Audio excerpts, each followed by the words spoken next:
Shalom Bapak Ibu. Kita bersyukur pada hari ini kita ibadah kembali.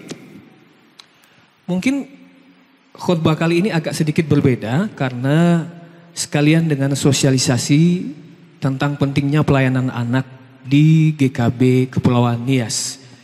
BPD, Badan Persekutuan Daerah GKB Sekepulauan Nias menetapkan satu rumusan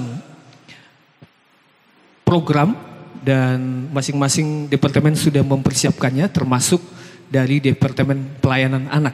Kami dipercayakan dalam pelayanan anak dan hari ini kami akan mensosialisasikan tentang pentingnya pelayanan anak di Kepulauan Nias dalam konteks pelayanan GKB Sekepulauan Nias.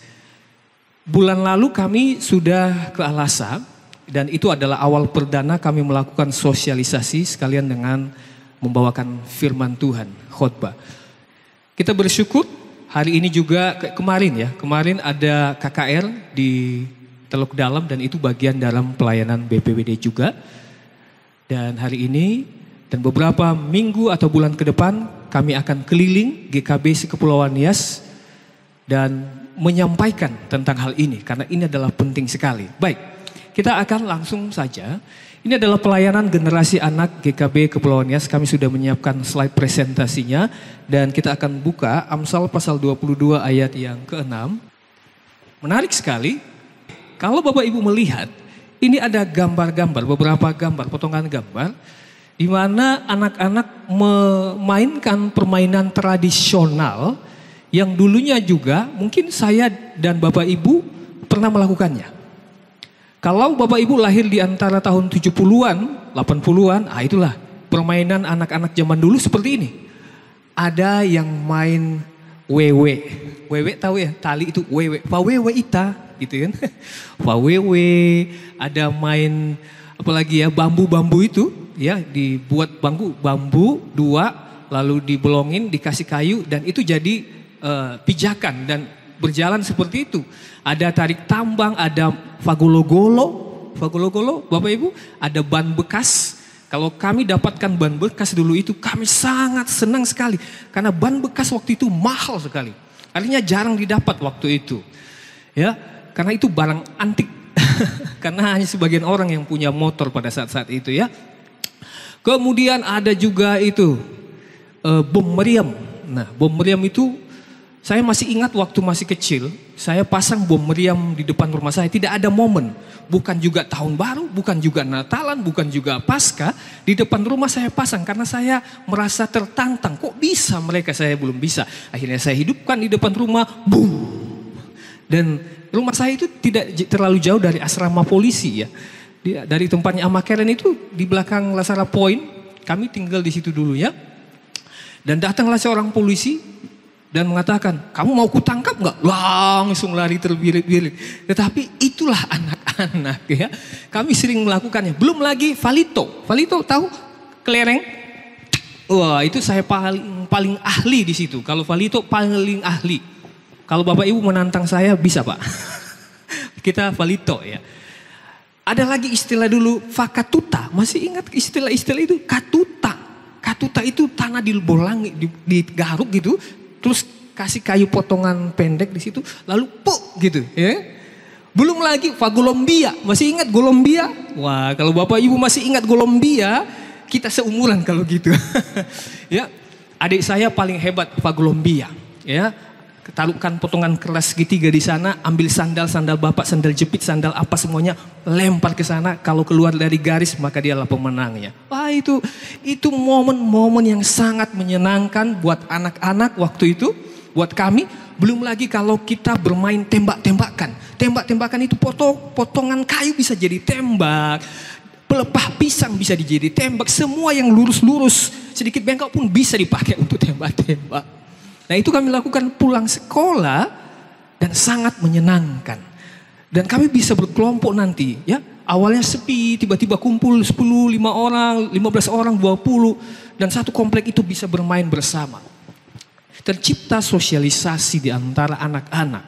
Nah, berikutnya tetapi di zaman sekarang itu permainan itu jarang dilakukan dan jarang, mungkin sebagian anak-anak juga tidak tahu masa-masa itu. Sekarang sudah digantikan dengan gadget, dengan permainan gadget. Semuanya ada di dalam ini. Ya, mungkin permainan yang Fakolombia atau Fakatuta mungkin tidak ada di dalam ini ya, tetapi permainan-permainan lainnya banyak sekali. Belum lagi Cocomelon, Teletubbies, aduh, Doraemon. Wah, itu anak-anak saya itu, anak saya 3 tahun saja, dia selalu minta HP. Tadi malam tidak ada angin, tidak ada hujan, jam 11 malam dia minta HP. Wah, aku bilang gak benar lagi nih pikirku ya. Ya kan, hanya gara-gara dia tidak bisa tidur, mama dia minta HP mamanya. Saya bilang no. Tidak, bobo, sudah. Ya, saya tidak izinkan dia tadi malam. Tetapi anak-anak seperti itu sudah mengenal teknologi sejak dari kecilnya. Mereka sangat tertarik dengan yang namanya gadget sampai-sampai mereka bisa melupakan banyak hal. Anak-anak yang belum dewasa, belum mengenal ini, maka dia bisa menghabiskan waktunya bermain-main gadget. Artinya Bapak Ibu, kalau anak-anak ini kita tidak muridkan, tidak ajarkan, tidak bimbing dan tidak tuntut, maka mereka akan diajari oleh Om Google. Mereka akan diajari oleh Facebook, YouTube, Instagram, TikTok. Itu yang akan mengajari mereka. Dan itu nilai-nilai itu sudah mulai tergusur, sudah mulai tergeser. Karena bagaimanapun sekarang anak-anak sudah diharuskan untuk belajar pakai Google. Otomatis mereka harus pegang HP. Dan antara optimis dan optimis, antara kesempatan bahkan tantangan ada di dalamnya. Makanya gereja dan orang tua harus terlibat di dalam pemuridan. Dunia memperkenalkan namanya jendela 1440, ya, jendela 1440, di mana gereja pada saat itu menganggap bahwa pelayanan yang sangat strategis adalah pelayanan orang muda sampai umur 40 tahun. Tetapi kemudian Tuhan memberikan visi kepada hamba-hambanya, maka terciptalah yang namanya 4 windows. Artinya umur 4 tahun sampai seterusnya. Yang artinya lebih lanjut dikatakan bahwa pemuridan bukan hanya untuk kalangan umur tertentu 4 sampai 40 tahun, 14 sampai 40 tahun, tapi mulai dari sejak dini. Pelayanan pemuridan itu dilakukan kepada anak-anak sejak dari dini, bukan setelah dia dewasa. Dan itu sangat sampai sekarang masih terbawa-bawa karena menganggap bahwa pelayanan orang dewasa jauh lebih penting dari pelayanan anak-anak. Itu fakta yang terjadi Bapak Ibu. Sedangkan dalam peribahasa orang Nias,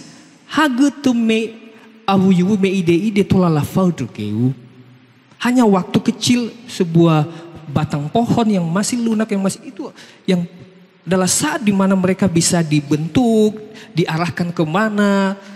Ingat pohon bonsai ya, pohon bonsai itu dia keras batangnya, tetapi ketika ada batangnya yang tumbuh agak lembek, itu dipasang kawat, kita sesuaikan dengan maunya kita. Lanjut, kita buka Amsal pasal 22 ayat 6, disebutkan di situ, didiklah orang muda menurut jalan yang patut baginya, maka pada masa tuanya pun ia tidak akan menyimpang daripada jalan itu. Lalu kita beranggapan bahwa orang muda di sini bukan anak-anak.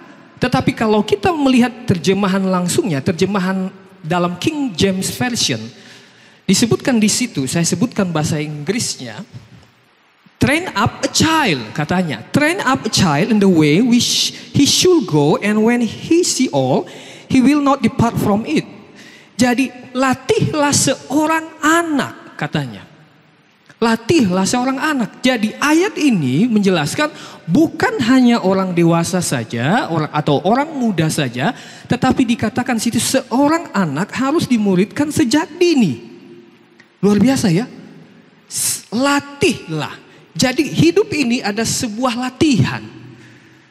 Ibadah kita adalah sebuah latihan. Kita belajar adalah sebuah latihan. Kenapa?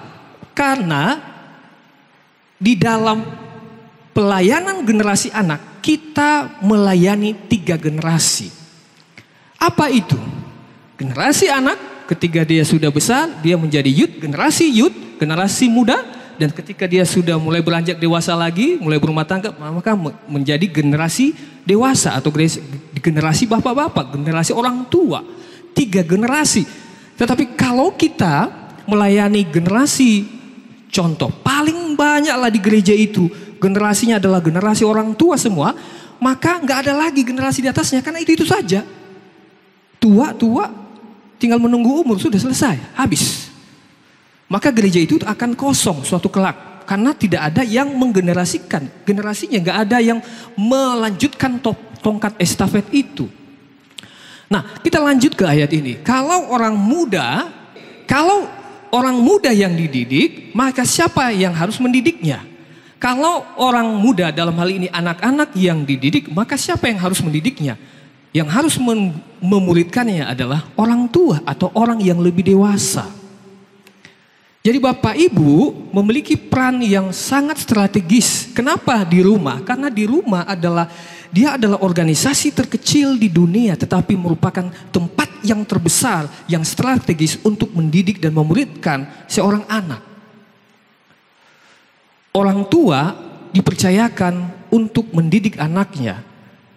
Tapi kita mau katakan bahwa Tuhan terlalu berani untuk mempercayakan seorang bayi mungil di dalam keluarga, di mana keluarganya bapak-bapak itu kebanyakan tidak, di sini tidak ada.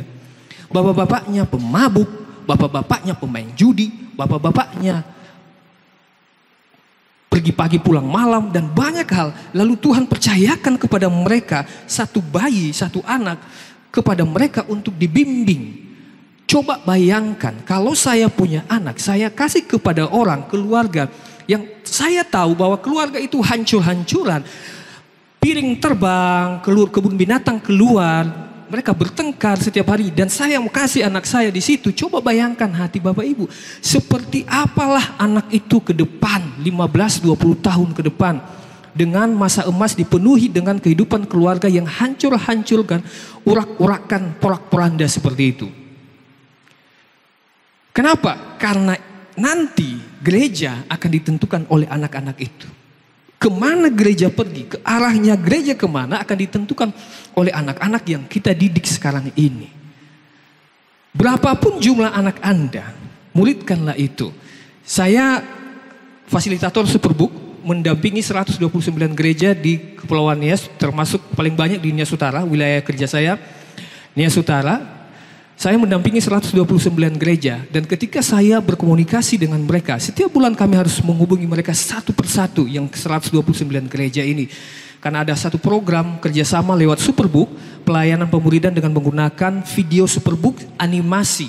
Jadi guru sekolah minggu bukan hanya secara verbal saja menyampaikan pesan firman Tuhan, tetapi anak-anak bisa melihat secara langsung, secara video, ya, melihat secara langsung dan mendengar secara audio. Anak-anak, karena kita harus menyeimbangi antara teknologi dengan ketertarikan anak pada teknologi itu. Nah, ketika saya tanya, Bapak Ibu, kenapa, bagaimana dengan guru sekolah minggunya Bapak Ibu? Aduh Pak, di gereja kami gak ada sekolah minggunya Pak. Oh, gak ada guru sekolah minggu? Iya, ada beberapa gereja seperti itu. Dulu ada Pak. Lalu sekarang di mana? Anak-anaknya gak ada lagi Pak. Kenapa? Ya bisa jadi memang jemaat yang dulu punya anak pindah, atau anak-anaknya sudah besar, bisa memang seperti itu. Tetapi yang saya herannya mengatakan bahwa mereka tidak punya anak lagi. Wah, saya sampai sejauh ini memang belum pernah melihat ada gereja yang tidak punya satupun anak-anak di dalamnya. Miris memang.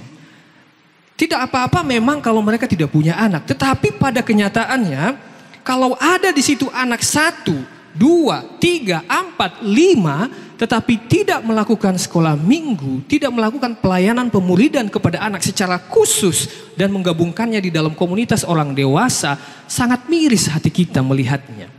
Karena konsumsi bagi anak-anak itu berbeda. Nanti pendetanya khotbah tentang dapur, ranjang, keluarga, anak-anak dapat apa? Mereka nggak dapat apa-apa jadinya. Memang setiap firman yang ditabur tidak akan sia-sia, tapi mereka tidak akan pernah fokus karena mereka nggak ngerti apa itu.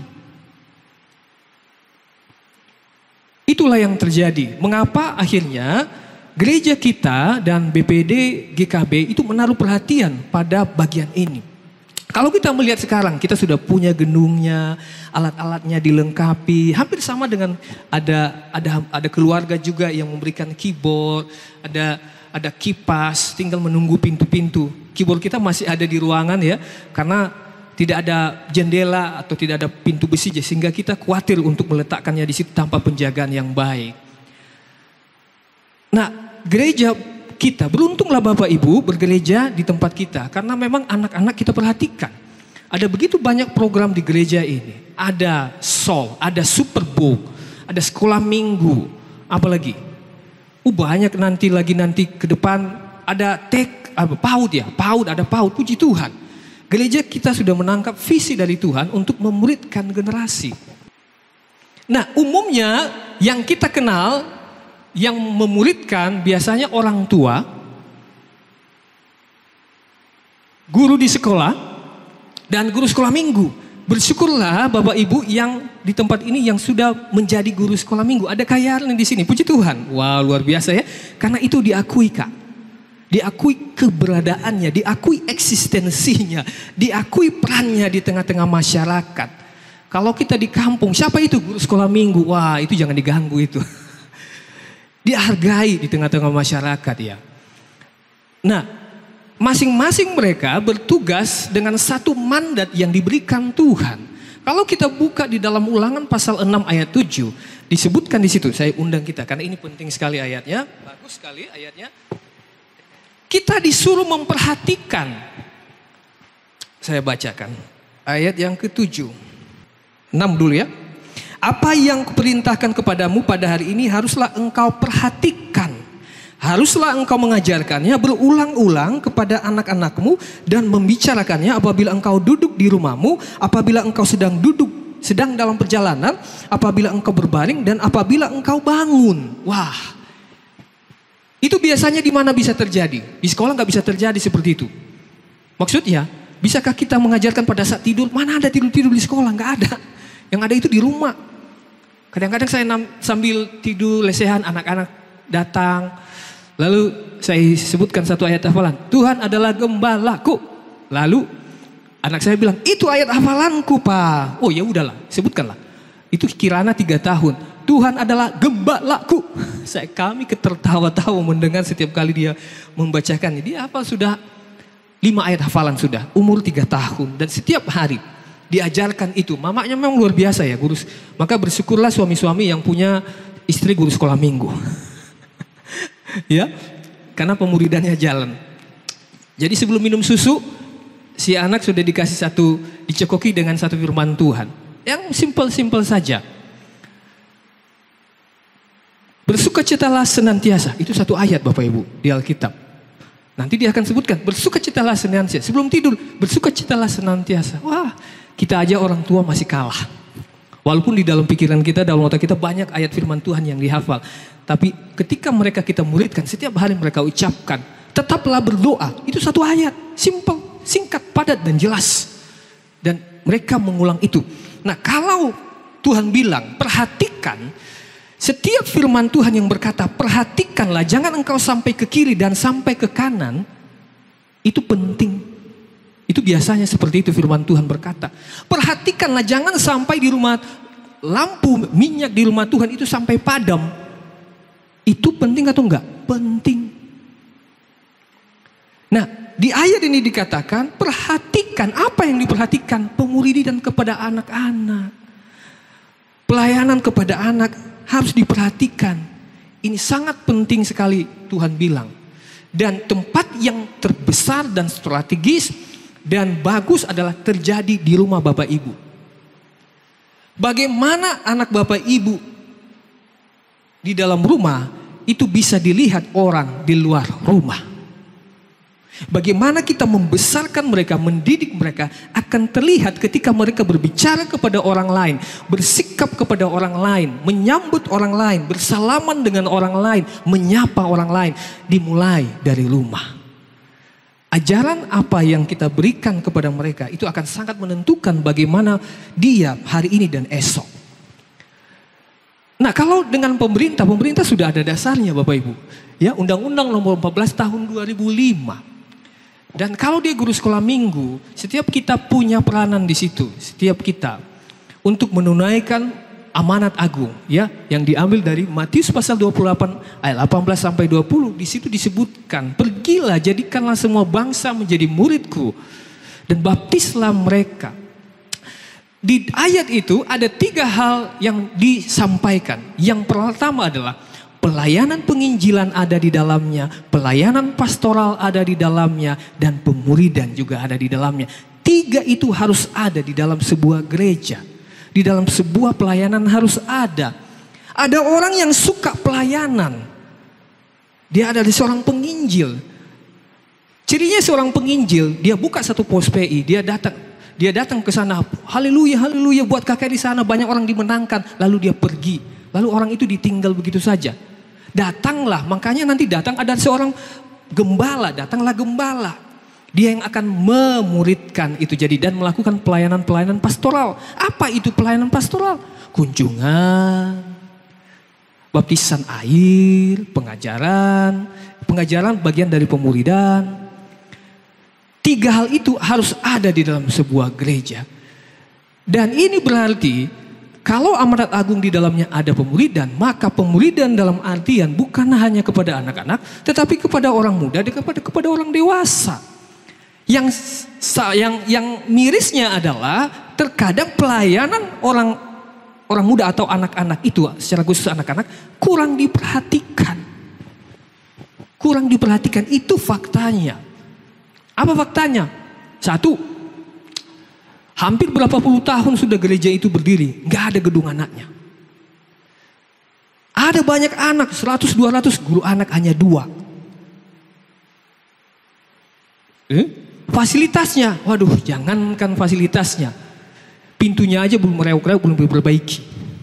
Itulah mirisnya. Makanya kita BPD itu meminta gereja-gereja di dalam lingkungan GKB itu memperhatikan pelayanan anak. Jangan melihat sebelah mata.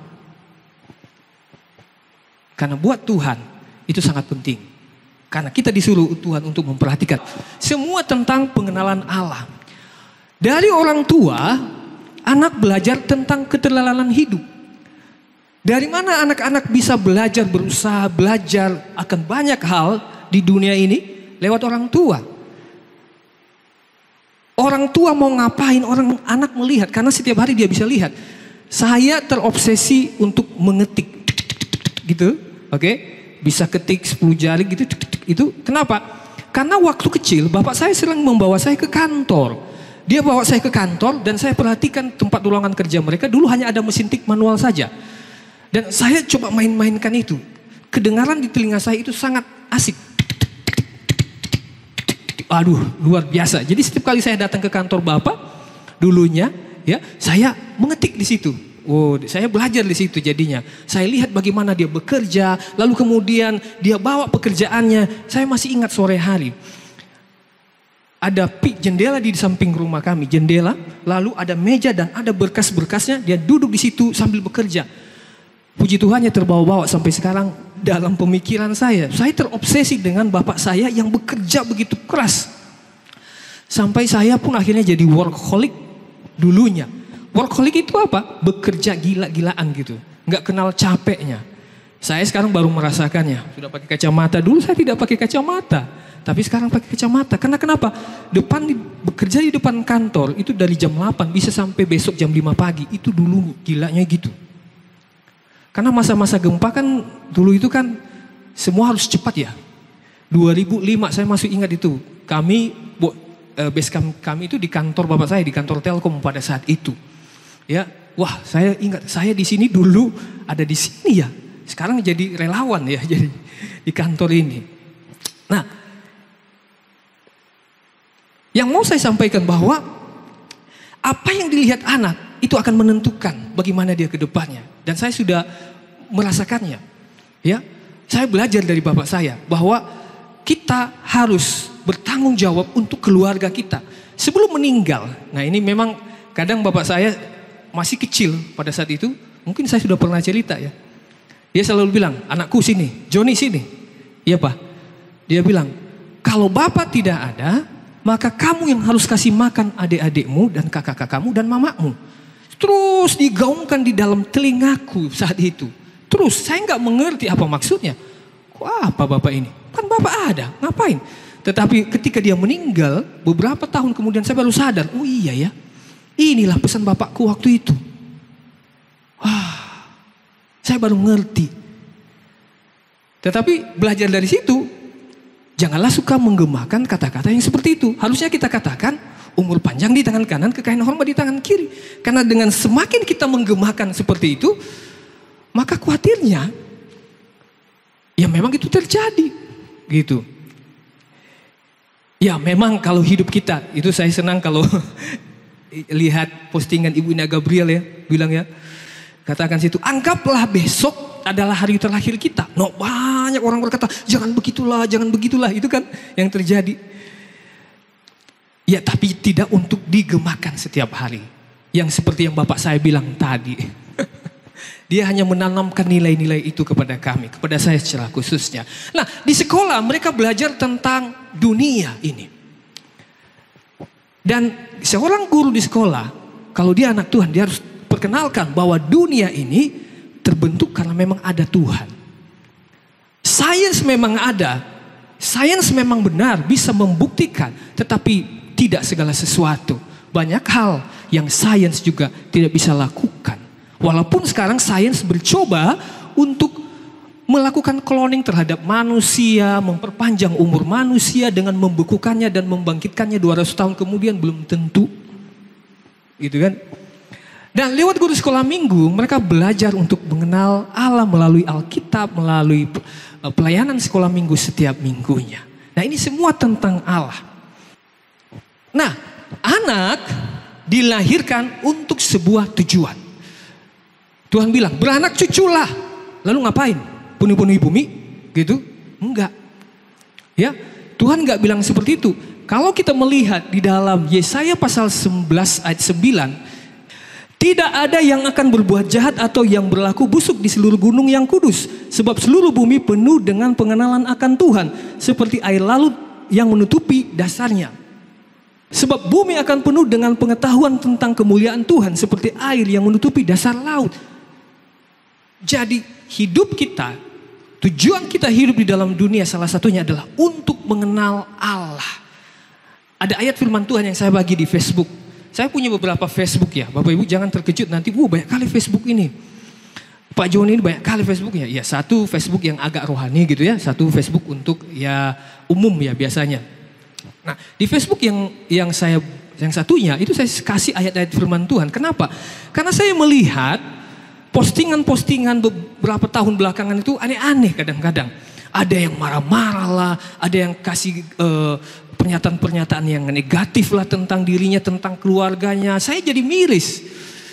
Lalu saya bilang, udahlah kalau gitu saya beda lah kalau begitu. Saya akhirnya copy paste dari Alkitab elektronik, tempelkanlah di situ.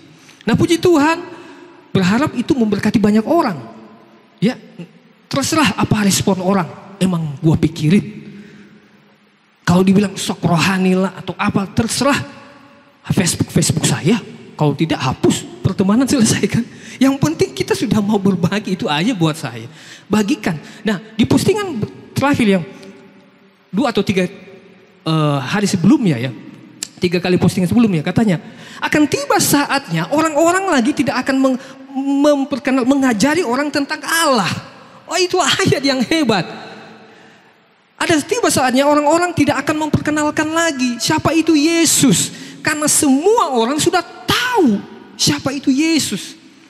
Maksudnya pengetahuan kita tidak hanya sebatas hanya tahu, tapi sudah mengenal. Kalau sudah mengenal, maka kita sudah dekat dengan Tuhan. Tidak lagi hidup di dalam kehidupan secara dunia. Nah ayat ini memang ilustrasinya ada 2. Satu, ketika nanti kita sudah datang Tuhan, masuk ke surga. Semua tidak perlu lagi kita ajarkan Tuhan adalah gembalaku, nggak perlu. Dia sudah langsung lihat dengan matanya, Bapak Ibu. Ada gambaran juga bahwa memang itulah visi yang besar dari gereja, dari sebuah pelayanan untuk memperkenalkan bahwa suatu saat nanti semua orang akan kenal Tuhan. Itu adalah visi yang diberikan Tuhan kepada kita hari-hari ini. Satu peristiwa yang unik bahwa di anak-anak, di mana anak-anak lahir, apakah pada saat manusia belum berdosa berada di dalam Taman Eden, atau setelah keluar dari Taman Eden? Adam dan Hawa berada di dalam Taman Eden. Oke? Sebelum berdosa mereka ada di Taman Eden. Mereka menamai nama-nama binatang. Semuanya dikasih nama semuanya. Terus apalagi yang terjadi?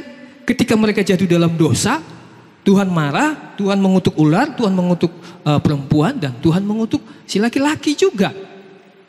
Lalu akhirnya mereka diusir dari Taman Eden. Oke? Jadi orang tua Adam dan Hawa berada di Taman Eden, pernah melihat, punya hubungan yang manis dengan Tuhan, bisa bertemu dengan Tuhan. Karena kita tidak bisa mungkin menghadap Tuhan tanpa kekudusan, akan hangus. Karena dikatakan bahwa Allah itu nur cahaya. Anak Allah itu kudus, sehingga ketika yang tidak kudus datang akan mati binasa. Dan ketika mereka belum jatuh dalam dosa, Adam dan Hawa bisa bertemu muka dengan Tuhan. Bertemu muka dengan muka. Nah, lalu ketika mereka sudah di luar Taman Eden, disitulah anak-anak mereka lahir. Anak-anak mereka lahir di tanah yang sudah terkutuk, di mana tingkat rohani manusia sudah rusak, hubungan dengan Allah sudah rusak. Mereka lahir dengan kondisi belum mengenal Allah. Itulah yang terjadi. Dan Tuhan rindukan agar anak-anak itu mengetahui, mengenal Allah sama seperti Adam dan Hawa mengenal Tuhan Allah. Adam dan Hawa ini sudah kenal Tuhan, iya kan? Mereka sudah lihat langsung muka dengan Allah di Taman Eden sebelum berdosa. Dan Tuhan mau anak-anak mereka juga mau mengenal Tuhan, bisa mengenal Tuhan lewat Adam dan Hawa. Nah, Bapak Ibu yang rohani, silakan memuridkan anak-anak dan memperkenalkan Tuhan kepada anak-anak Anda. Ada satu pernyataan yang bagus. Jangan pernah datang kepada Tuhan membawa pergumulan Anda, membawa pergumulan kita, menceritakan anak kita kepada Tuhan sebelum kita menceritakan Tuhan kepada anak-anak kita. Itu pernyataan yang bagus sekali. Jangan pernah datang kepada Tuhan sebelum Anda menceritakan siapa itu Tuhan kepada anak-anak kita. Anak kita jahat, anak kita bandel, lalu Tuhan tolong Tuhan, anakku bandel Tuhan, mau dipecat sudah berapa sekolah, pindah-pindah Tuhan. Tuhan, anakku ini Tuhan, nakal Tuhan, dimintanya uang sekolah, entah di mana-mana dikasihnya Tuhan. Tuhan, anakku ini Tuhan, sudah mulai mencuri dia Tuhan. Tuhan bilang, no. Tidak perlu Tuhan telinga gitu. Kenapa? You harus kasih tahu anakmu siapa saya. Ketika dia kenal saya, maka dia hidupnya akan berubah. Itu yang harus dilakukan. Sanggupkah orang tua untuk melayani anak? Ya, orang tua sebagai orang tua di rumah, orang tua sebagai guru di sekolah, dan orang tua sebagai guru sekolah minggu. Kita sudah pernah merasakannya, semua kita pasti orang tua. Waktu masa lockdown, bukan lockdown juga sih waktu itu ya. Tapi kita semua anak-anak diminta untuk tinggal di rumah, gitu kan. Belajar tentang pendidikan sekolah di rumah, belajar sekolah minggu di rumah. Orang tua keriting. Siapa pernah merasakannya? Saya pernah merasakannya, jangan jauh-jauh lah. Saya pernah merasakannya, tiba-tiba si kakak datang, Pak ini tugasku Pak, bagaimana ini Pak? Waduh, datang ke nomor 2, pelajaran pertama matematika, pelajaran kedua bahasa Indonesia, pelajaran ketiga ABCD. Aduh, bagaimana? Belum lagi mamanya juga harus memasak lah, karena bapaknya nanti datang marah-marah, mana makanan kita, gitu, kenapa belum masak? Kadang-kadang suami itu memang begitu ya, tidak tahu apa kerjaan satu harian itu. Suami hanya datang tahu mana hasilnya, buka piring, ada makanan, enak makan. Itu biasanya gitu bapak-bapak, bertobat lah. Sudah lagi dimasak lagi, diambil lagi nasinya, dikaluk lagi, makan tuh, ditemani lagi. Waduh, hebat kali lagi. Sudah, Jadi bapak-bapak bertobat. Kalau mau makan ambil sendiri makanannya. Ya, karena banyak tugas juga yang harus dilakukan oleh pasangan kita. Nah, itu akan membuat frustasi. Belum lagi pekerjaan di kantor. Kadang-kadang saya bilang, udah sama mamamu banyak kali kerjaan bapak, belum selesai nih kerjaan bapak, banyak kali kerjaan bapak. Kadang-kadang saya harus bawa pekerjaan kantor itu di rumah juga jadinya. Makanya senang kali mereka kalau misalkan kayak minggu lalu lah, 2 minggu lalu saya ajak mereka ke tempat bermain, wahana bermain di pasar ya. Untung pada saat itu ada lomba paduan suara trio gitu ya. Lalu kami bermain di sebelahnya yang ada permainan. Wow, senang kali mereka gitu. Itu surga mainan buat mereka. Hanya itu yang ada di Gunung Soli soalnya. Nah, itu yang terjadi Bapak Ibu. Kita nggak akan sanggup. Kami sejarah tidak sanggup. Mungkin 1, 2 orang, 3 keluarga sanggup. Namanya homeschooling. Ada beberapa teman yang saya kenal seperti Pak Santaleo yang punya panti asuhan di Gide. Dia pernah melakukan homeschooling. Dan beberapa orang tua lainnya yang punya waktu. Anda tidak punya waktu, nggak akan berhasil. Karena kita akan menjadi guru bagi anak kita di rumah. Itu kalau homeschooling. Nah, oleh karena itu kami mengajak semua jemaat Tuhan untuk mendukung pelayanan anak ini. Mendukung guru sekolah minggu. Mendukung gereja-gereja. Bukan harus di dalam komunitas kita. Mungkin di dalam komunitas yang lain ibu punya peran di situ. Silakan dukung pelayanan anak. Nah, untuk gereja, tadi untuk orang tua, ini untuk gereja. Peran gereja dalam melayani generasi anak. Gereja juga dipercayakan Tuhan untuk memuridkan generasi anak. Dan ini harusnya dilakukan, ini harusnya dipikirkan. Karena ini menjadi indikator yang sangat penting untuk sebuah kemajuan gereja. Nah, kalau kita melihat ini saya coba gambarkan melalui diagram berikut. Ini ada jemaat, ada simpatisan, mereka mau masuk ke dalam gereja. Ada lingkaran besar, ada lingkaran kecil, ada laki-laki, ada perempuan, ada lansia, ada anak-anak. Begitu banyak masuk ke dalam gereja. Untuk apa? Outputnya adalah menjadi jemaat yang dewasa. Sama seperti visi kita, menjadi jemaat dewasa.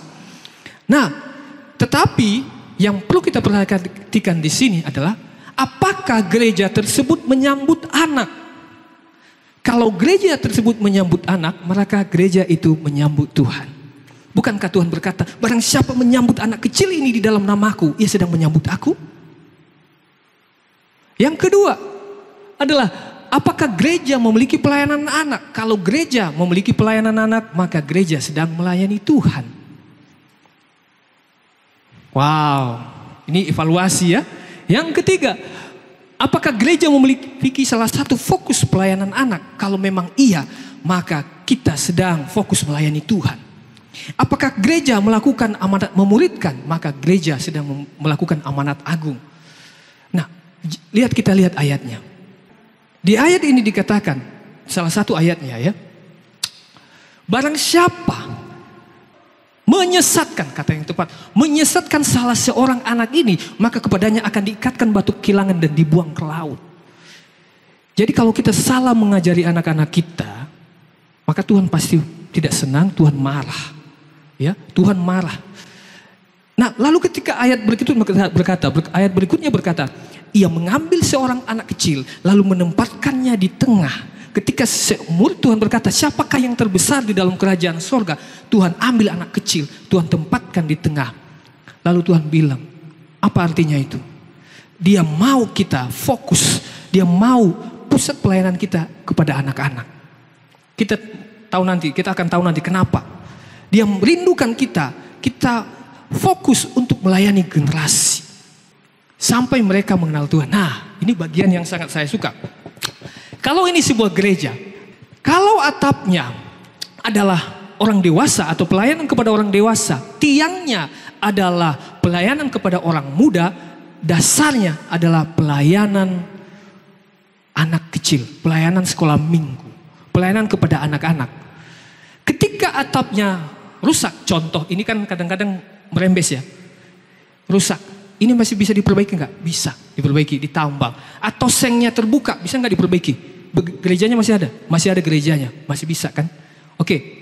Kemudian tiangnya hancur. Tiangnya hancur satu, kira-kira bisa? Bisa gitu. Tiangnya hancur beberapa, masih bisa berdiri? Bisa, tapi nggak kokoh, harus diganti lagi, harus dibuat lagi gitu kan? Tetapi coba bayangkan kalau fondasinya yang hancur, tiang bagaimana? Atau bagaimana? Hancur. Hancur. Saya masih ingat ketika saya ke Palu, saya bertemu dengan salah seorang yang memvideokan video tentang likuifasi di Palu pada saat itu. Dia sempat videokan yang dia berseru, Tuhan tolong gitu kan. Ada bangunan yang besar berapa tingkat 1, 2 kalau nggak salah warna kuning. Itu bangunan tersebut hanyut. Fondasinya ikut tergerus dan dibawa oleh arus likuifasi itu. Dan tiba-tiba kemudian lantai 1 hilang pelan-pelan. Lantai 2 sudah mulai hilang, akhirnya ditelan tanah. Dan waktu kami ke sana nggak ada lagi bangunan itu. Wow. Fondasinya hanyut, fondasinya hancur, maka bangunannya ikut terseret. Kalau fondasi kita, anak pelayanan kepada anak-anak kita hancur, tidak bagus, gereja, bagaimana gereja ini ke depan ditentukan oleh mereka. Itu Bapak Ibu ya, itu yang mau saya sampaikan. BPD mau sampaikan kepada kita. Kita jangan bangga dengan kita punya gereja yang besar, persembahan yang besar, jumlah cabang pos PI yang banyak. Tapi berbahagialah kita karena kita punya pelayanan anak. Ada guru-guru sekolah minggu yang punya hati dan terbeban. Puji Tuhan ya, sudah mulai ada. Nah kalau ada orang-orang muda mau untuk melayani Tuhan, pintu gedung gereja skala anak terbuka untuk kita. Ya. Karena kenapa? Karena lebih bagus orang-orang muda yang mendidik. Karena rentan intervalnya antara anak-anak dan kecil dengan orang muda itu tidak terlalu jauh. Zamannya masih sama kurang lebih. Kita, zaman orang tua, bapak-bapak, kita zamannya bagaimana dulu? Wow, itu zamannya luar biasa ya dulunya ya. Salah pukul, nilai kecil pukul, nggak jawab soal pukul. Itu kan dulu. Sekarang nggak boleh lagi kan? Nggak boleh. Ada undang-undang perlindungan anak, nanti kita laporkan. Beda zamannya. Dulu apa? Kita nonton TV rame-rame gitu, layar tancap gitu. Sekarang enggak. Mereka sudah nonton TV masing-masing di kamar masing-masing pakai HP. Beda. Kita tontonannya apa dulu? Ada TVRI dulu ya. Masih standar lah ya dulunya itu. Kalau sekarang sudah hebat. Ya. Tapi sekarang sudah ada Cocomelon, sudah ada Teletubbies, sudah ada TikTok. Dan orang yang masih dekat dengan generasinya orang-orang muda. Makanya cocok kalau Kak Yani jadi guru sekolah minggu, generasinya masih sama. Konsumsinya masih sama. TikTok ada. Kak Yani bisa main TikTok, anak juga main TikTok. Coba kalau mama main TikTok. Lucu. Itu. Oke, puji Tuhan ya. Ini adalah fakta-fakta yang di lapangan ya. Bisa melihat ya. Oke, yang pertama jemaat dewasa dan jemaat anak. Itu tadi jemaat dewasa itu lebih difokuskan. Ya, bagaimana supaya mereka nyaman. Anak-anak belakangan lah gitu. Bagaimana supaya jemaat nyaman, kasih kursi yang terbaik, kasih lantai yang terbaik. Lihat kalau ke desa-desa, saya miris kadang-kadang ya. Jemaat gerejanya besar, bagus. Tapi saya sampai di pintu gereja anaknya. Tuhan, masih lantai tanah. Ya, mungkin semennya pun sudah terkelupas-kelupas. Lalu banyak agas. Agas kadang-kadang saya pakai pakai baju pendek di situ sudah garu-garu saya. Ada yang bawa kayu putih, minyak kayu putih. Banyak kali agas di sini. Kasihan anak-anak. Pulang-pulang sudah bentol-bentol. Tapi kalau untuk orang dewasa, keramik semua men. Keramik semua. Itu. Ya. Kemudian anggaran dana. Nah bersyukur di gereja kita sudah ada anggaran dana untuk sekolah minggu. Puji Tuhan ya. Jadi guru sekolah minggu termotivasi. Bukan itu yang diharapkan memang. Ya tetapi minimal mereka bisa membeli pulpen kek, beli hadiah-hadiah kek. Karena anak-anak suka dengan hadiah. Ada seorang anak yang saya temui dan saya buatkan kesaksiannya. Dia nggak ke gereja karena nggak dapat hadiah pada saat ada pembagian hadiah. Karena hadiah itu hanya diberikan kepada pemenang. 1 bulan loh dia nggak ke gereja. Hanya gara-gara tidak dapat hadiah. Pendetanya datang, mamanya menjelaskan, barulah dia datang ke gereja. Anak-anak suka hadiah. Dan itu butuh dana, minimal 10.000 satu anak kan. Oke lah, kalau misalkan tidak, ya minimal 1.000 aja pun sudah syukur kali mereka. 40 anak kali 1.000 sudah 40.000. Begitu. Mereka suka sekali kalau dapat hadiah kecil tapi berharga. Nggak ada 1.000, 500 juga mereka mau.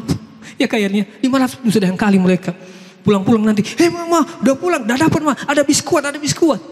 Balik. Biskuat senang. Belum lagi lollipop, senang kali mereka itu. Ya. Kemudian tim pelayanan anak, ya. Ada satu gereja, nggak ada yang mau melayani. Pendetanya bilang, Pak Joni, bagaimana ya Pak Joni ya? Saya harus menyemangati lagi guru sekolah minggu kami Pak Joni. Mereka tidak mau melayani, anak-anak kami banyak. Saya tidak sanggup juga, karena saya tidak bisa melayani anak-anak. Tidak semua loh orang bisa punya hati melayani anak. Tapi kalau Tuhan sudah taruhkan di dalam hati kita, lakukanlah. Kalau Bapak Ibu tidak melihat saya selama berapa bulan ini, saya ada di belakang Bapak Ibu. Saya melayani di belakang, saya ikuti pelayanan anak. Karena saya dapat visi daripada Tuhan untuk pelayanan anak ini. Nah kemudian belum lagi gedung gereja anaknya tadi. Belum lagi model pelayanan anaknya. Model pelayanan zaman dahulu dengan zaman sekarang sudah beda. Dulu saya punya guru sekolah minggu walaupun sudah almarhum sekarang ini. Sebelum dulu ke sekolah minggu dia minum tua dulu. Matanya sudah merah-merah dan dia mengajari kami. Dan begitu besar saya bilang, Pak. Dan saya bilang kepada keluarganya, bapakmu itu guru sekolah minggu saya dulu. Walau hidupnya begitu, itu guru sekolah minggu saya.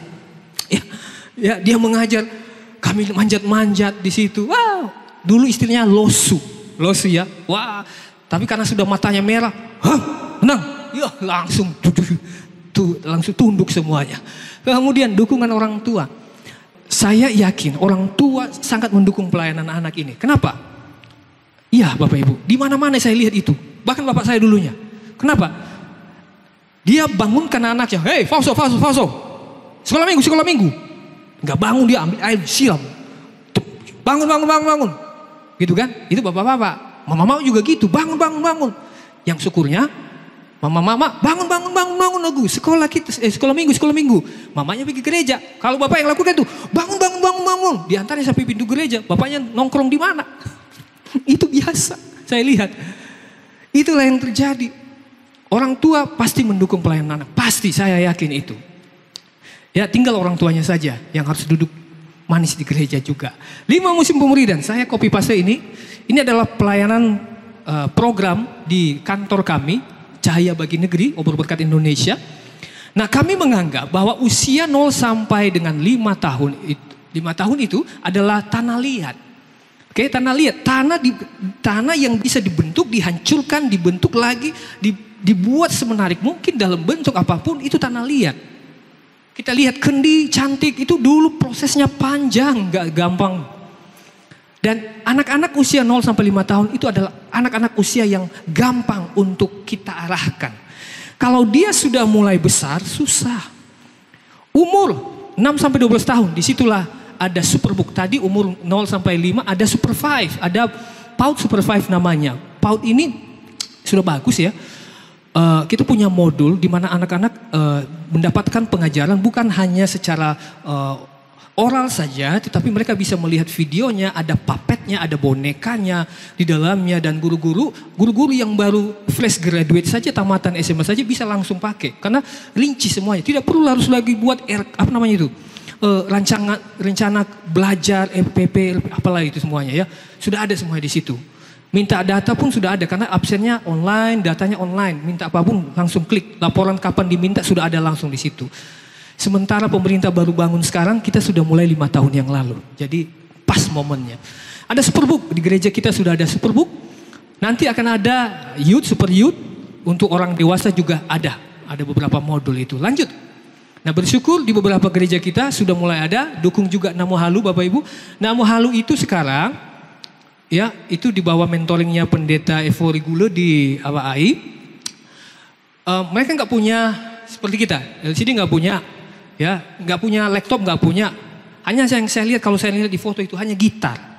Jadi kalau Bapak Ibu mau menabur di tempat yang subur, dukung pelayanan di Namo Halu untuk anak-anak guru sekolah minggunya. Mereka sedang mulai berbenah, sudah mulai ada sekitar 30 orang anak yang sedang dilayani saat ini. Dan puji Tuhan ada sub-shares di mana taman belajar mereka dikirimin buku-buku. Tetapi masih kurang lagi, kita harus dukung mereka. Oke, ini berdasarkan penelitian Bapak Ibu. Penelitian bahwa umur 7 tahun, tujuan per tahun pertama, bahwa pengasuhan dan pelatihan penuh kasih sayang akan membantu anak tumbuh dalam mencapai tingkat kemaksimalannya dalam pendidikannya, di dalam kehidupannya. Nah, penelitian lain berkata bahwa rata-rata, pernah ada penelitian Bapak Ibu, Orang yang di penjara, mereka ditanya, ini di Amerika, ditanyakan kepada mereka. Mereka sudah masuk penjara ini, ceritanya di penjara ini. Apakah Bapak Ibu pernah dilayani waktu sekolah minggu? Hampir sebagian besar mengatakan, sejak kecil mereka belum pernah mengikuti sekolah minggu. Ya, sejak kecil mereka semua rata-rata orang yang ada di dalam penjara tersebut sejak kecil belum pernah ikut sekolah minggu. Lalu kita berkata wajarlah kalau mereka ada di situ, ya kan? Oke, ini adalah jumlah penduduk Indonesia sekarang ini. Oke, kurang lebih sekarang ini berdasarkan tahun 2020. Aduh, saya tidak bisa lihat ya 270 juta lah kurang lebih ya, 270 juta. Ini adalah bonus demografi yang akan kita hadapi beberapa tahun 2035 Bapak Ibu. Akan ada jumlah angkatan kerja sebesar 113 juta anak yang akan memasuki usia angkatan kerja. Bayangkan sekarang aja mencari kerja susah. Oke, sekarang mencari kerja susah. Apalagi nanti 2035 dengan jumlah angkatan kerja anak-anak yang kita asuh sekarang yang ada di PAUD, nanti mereka akan besar berjumlah 113 juta. Bagaimanalah nanti itu? Lapangan kerja sedikit. Banyak, lebih banyak daripada tahun ini maksudnya. Berkali-kali lipat banyaknya. Karena kita kan melahirkan besar gitu ya. Nah, itu yang terjadi Bapak Ibu. Contoh. SMA 1. Saya pernah ngajar di SMA 1. 25 lokal. Hampir 1000-an orang. Tamat 300 orang SMA 1. SMA 3 tamat 300 orang. SMA 2, SMA 3, SMA 7, SMA banyak. Gunung Sitoli tamat. Berapa ribu itu? Dibutuhkan PNS. PNS berapa? Untuk satu jurusan bidang saja. Contoh ya. Hanya 10 orang. Oke, globalnya saja 100 orang. Bayangkan 10.000 diterima 100 orang. Mau kemana yang 9.900 lagi? Itu yang harus kita tangkap. Kemana orang-orang seperti itu? Maka anak-anak sekarang kita harus persiapkan mentalnya. Bukan hanya kita berkata, nah nanti kamu belajar kamu jadi PNS ya. No, sudah bukan zamannya lagi. Sudah bukan zamannya lagi. Saya kalau ajari anak-anak, enggak lagi. Kamu besar jadi PNS? No. Kamu harus berusaha. Lihat papa bekerja. Pelihara apa kek di situ? Pelihara ayam kek, pelihara lele kek. Tanam apa kek, usaha kek, jadi YouTuber kek. Nah sekarang yang cenderung orang itu adalah menjadi YouTuber, pembuat konten. Itu yang paling banyak sekarang ini. Gak apa-apa, tapi diarahkan merekanya. Dibimbing mereka untuk menguasai itu. Ya, jadi coba arahkan anak-anak kita. Bangun mentalnya. Revolusi mental kalau bilang Pak Jokowi ya. Mentalnya kita harus bangun, karakternya kita harus bangun. Supaya mereka punya daya saing. Kalau tidak, mereka akan jadi sampah masyarakat. Mereka akan memenuhi penjara-penjara nantinya. Karena tidak punya uang, mereka mencuri, mereka narkoba segala macam masuk penjara. Jadi sampah masyarakat. Kalau dilihat siapa orang dalam? Anak Kristen. Aduh, malu lagi. Oke, ini adalah prinsip yang kami pelajari selama ini. Ya, saya pelajari beberapa tahun belakangan ini. Dikatakan di situ bahwa memang orang tua sangat mendukung pelayanan anaknya, maka gereja harus menangkap hal itu, tahu bahwa memang orang tua mendukung, walaupun orang tua tidak ke gereja, anaknya ke gereja. Ada loh anak di belakang itu yang kita layani, orang tuanya nggak ada di sini Bapak Ibu, orang tuanya nggak ada di sini, bahkan dua-dua ada yang nggak ada di sini, tapi anaknya mau datang di sini, mau belajar di sini. Kenapa? Ada daya tarik mereka di sini, mereka bertumbuh di sini. Nah, gereja harus siap untuk hal itu. Ketika ada orang tua melihat anaknya tidak bertumbuh di situ, ya, tidak bertumbuh, tidak berubah-berubah, maka dia akan tarik anaknya, dia pindahkan ke gereja yang lain, walaupun dia nggak gereja. Apa gereja itu? Bukan semakin baik kamu, semakin jahat kamu. Ada seorang anak kecil, satu orang, ya, satu orang anak, dia datang ke gereja, lalu orang tuanya melihat, berubah anakku ya. Dulunya rajin, nggak rajin, sekarang jadi rajin. Dulunya tidak berdoa, sekarang berdoa. Lalu suatu ketika pendetanya bilang, ini terjadi di GKRI Haleluya, di Gide, pendeta Abineri ya. Di situ ada teman saya di situ pendeta. Dia bilang ke anak-anak, ajak orang tua untuk beribadah Nogo. Lalu anak itu tadi yang kecil itu datanglah dia kepada bapaknya. Pak, kenapa bapak Kenapa bapak-bapak yang lain, teman-teman yang lain bapaknya datang ke gereja, bapak kenapa nggak datang? Oke, karena selama ini bapaknya hanya ngantar sampai depan pintu gereja. Tetapi melihat hal itu, bapaknya nggak langsung jawab, nggak iyakan. Tapi minggunya anak dan bapaknya datang ke gereja. Tapi bukan hanya sekali, terus dia datang lagi, hanya lewat seorang anak. Ya, jadi kita bisa melihat kesaksian anaknya. Anak itu berubah dan orang tua pasti senang. Ya, dan kemudian orang tua itu mengharapkan anaknya terlibat dalam beberapa event. Sangat mengharapkan, walaupun tidak tampil di sini, tetapi minimal siapa yang bisa hayat hafalan, maju ke depan. Nah, nanti anak-anak yang sudah saya. Jadi mereka hafal. Itu orang tua sangat senang dan anak-anak juga senang. Dan kita juga yang melihat senang ya, karena mereka berani tampil. Nah, gereja harus melakukan apa? Nggak ada cara lain, harus memuridkan. Lalu ada pertanyaan, aduh kami nggak punya. Kita sudah punya. Kalau di GKB Gunung Solo kita sudah punya. Kita tinggal butuh hati untuk melayani. Tapi di beberapa pos KPI kita, mereka tidak punya. Ada yang tidak punya alat-alat seperti LCD, laptop, TV, ataupun ya seperti permainan nggak ada untuk anak-anak mereka. Jadi kita harus bantu mereka. Pemuridan dalam bentuk apa saja? Bisa dalam bentuk komsel anak, bisa dalam bentuk PAUD, bisa dalam bentuk superbook, pelayanan sekolah minggu superbook. Ya, ini adalah superbook ada di tempat kita, Supervive juga ada di tempat kita. Kita akan pakai itu nanti. Kemudian ada subshare juga ada di tempat kita. Oh, rencana kita akan ada subshare. Ini baru ada di Namohalu subshare ya, yang di tengah nomor 3 itu ada di Awai dan ada di Telo Dalam 1. Setahu saya itu. Ya. Kemudian ada kelompok belajar. Nah, kalau di rumah kami ada yang namanya komsel anak. Jadi apa itu lakukan? Ya, kita dukung. Ya, berikutnya ini adalah beberapa program pelayanan BPBD. Oke. Ini adalah foto-foto saya beserta dengan guru-guru sekolah minggu sedang mendistribusikan modul Superbook. Dia video dalam bentuk animasi. Hanya gereja-gereja yang terdaftar di Superbook lah yang bisa mendapatkan modul setiap bulannya for free, gratis. Tapi bagi Bapak Ibu yang ingin mendapatkannya, bisa membelinya atau juga bisa menjadi donatur dan mendapatkan secara online. Bisa mengaksesnya Bapak Ibu. Nah, program BPD berikutnya adalah satu, kita melakukan sosialisasi seperti ini. Berikutnya nanti ada KKR anak ke depannya, ada pelatihan untuk guru-guru sekolah minggu. Ada juga kita programnya untuk melihat apa yang kurang di gereja anaknya. Mereka butuh apa, alat permainan kita beli, kita sediakan bagi mereka, dan itu mendukungkan dukungan bagi kita semua. Demikian saja sharing khotbah kita pada hari ini. Kiranya Tuhan memberkati kita semua. Mari saya mengajak kita semua datang.